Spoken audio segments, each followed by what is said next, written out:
Hi, third grade. I'm back with On the Banks of Plum Creek. I'm glad you guys posted some more comments. Seems like everybody's liking it. So I'll read you a couple more chapters. So you have some chapters before spring break.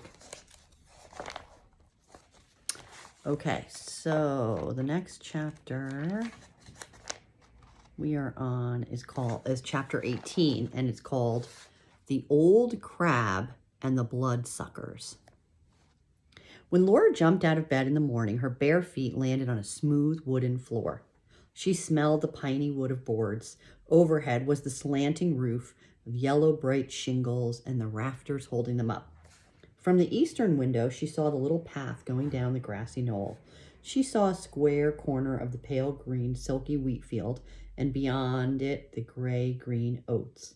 Far, far away was the edge of the great green earth, and a silver streak of the sun's edge peeping over it. The willow creek and the dugout seemed far away and long ago. Suddenly, warm yellow sunshine poured over her in her nightgown. On the clean wood yellow floor, the panes of the window were sunshine. The little bars between them were a shadow, and Laura's head in the nightcap, her braids, and her hands with all separate fingers when she held them up, were a darker, solid shadow. Downstairs, the lids clattered on the new, fine cook stove. Ma's voice came up through the square hole where the ladder went down. "Mary, Laura, time to get up, girls." That was the way a new day began in the new house. But while they were eating breakfast in the large airy downstairs, Laura wanted to see the creek. She asked Pa if she could go back to play there. "No, Laura," said Pa. "I don't want you to go back to the creek where the dark, deep holes are. But when your work is done, you and Mary run along that path that Nelson made coming to work and see what you find." They hurried to do their work, and in the lean-to, they found a boughten broom. There seemed no end to the wonders in this new house. The broom had a long, straight, perfectly round, perfectly smooth handle. The broom part was made of thousands of thin, stiff, yellow, greeny bristles. Ma said they were broom straws. They were cut absolutely straight across the bottom, and they curved at the top into flat, firm shoulders. Stitches of red string held them on tight. This broom was nothing like the round willow bow brooms that Pa had made.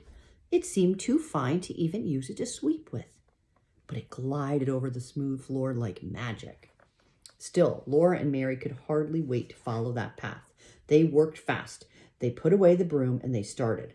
Laura was in such a hurry that she walked nicely only a few steps. Then she began to run.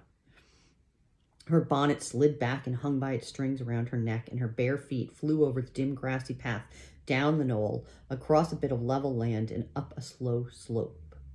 And there was the creek. Laura was astonished. This was such a different-looking creek, too, so gentle in the sun between its low grassy banks.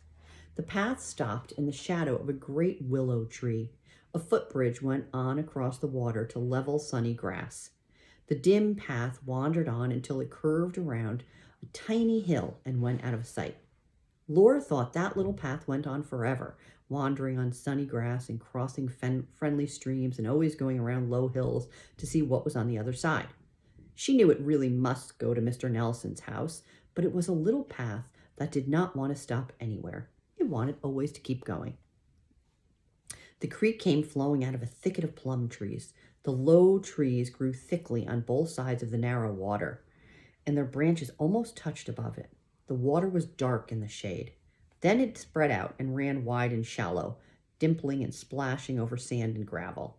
It narrowed to slide under the footbridge, and it ran on gurgling until it stopped in a large pool. The pool was glass and still by the clump of the willows. Laura waited till Mary came. Then they went wading in the shallow water over the sparkly sand and pebbles. Tiny minnows swam in swarms around their toes. When they stood still, the minnows nibbled at their feet. Suddenly, Laura saw a strange creature in the water. It was almost as long as Laura's foot.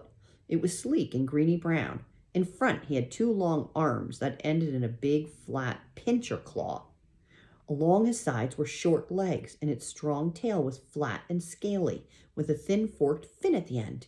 bristle stuck out of its nose, and its eyes were round and bulging. "What's that?" Mary said. She was scared.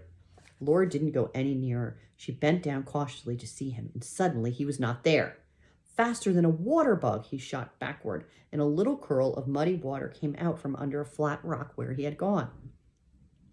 In a minute, he thrust out a claw and snapped it. Then he looked out. When Laura waded nearer, he flipped backward under the stone. But when she splashed water at the stone, he ran out, snapping his claws, trying to catch her bare toes. Then Laura and Mary ran screaming and splashing away from home.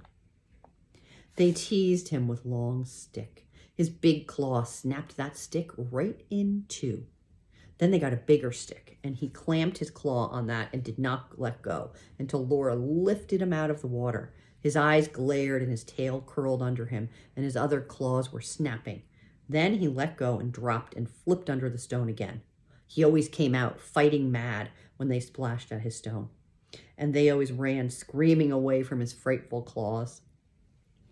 They sat down for a while on the footbridge in the shade of the big willow. They listened to the water running and watched its sparkles. Then they went wading again, all the way to the plum thicket. Mary would not go into the dark water under the plum trees. The creek bottom was muddy there, and she did not like to wade in the mud. She sat on the bank while Laura waded into the thicket. The water was still there, with old leaves floating on its edges. The mud squelched between Laura's toes and came up in clouds till she could not see the bottom. The air smelled old and musty, so Laura turned around and waded back into the clean water that was in the sunshine. There seemed to be some blobs of mud on her legs and feet. She splashed the clear water off to wash them away, but the mud did not wash off. Her hands could not scrape it off. They were the color of mud, but they were soft like mud, but they stuck as tight on Laura's skin. Laura screamed, and she stood there screaming, "Mary, Mary, Mary, come quick! Oh, Mary, quick!" Mary came, but she would not touch Laura's legs.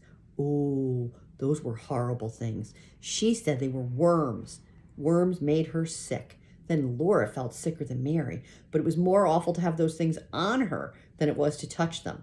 She took hold of one of them. She dug her fingernails into it and pulled. The thing stretched out long and longer and longer, but still it hung on. "Oh, don't. Oh, you'll break it in two," Mary said. But Laura pulled on it longer until it came off, and then blood trickled down her leg from the place where it had been. One by one, Laura pulled those things off her. A little trickle of blood ran down where each one let go. Laura did not feel like playing anymore. She washed her hands and her legs in the clean water where the sunshine was, and then she went into the house with Mary. It was dinner time, and Pa was there. Laura told him about those mud-brown things without eyes or heads or legs that had fastened onto her skin in the creek. Ma said they were leeches, and doctors put them on sick people, but Pa called them bloodsuckers. He said they lived in the mud, in the dark, in the still places in the water. "I don't like them," Laura said. "Then stay out of the mud," said Pa. "If you don't want trouble, don't go looking for it." Ma said, "Well, you girls won't have much time for playing in the creek anymore anyway.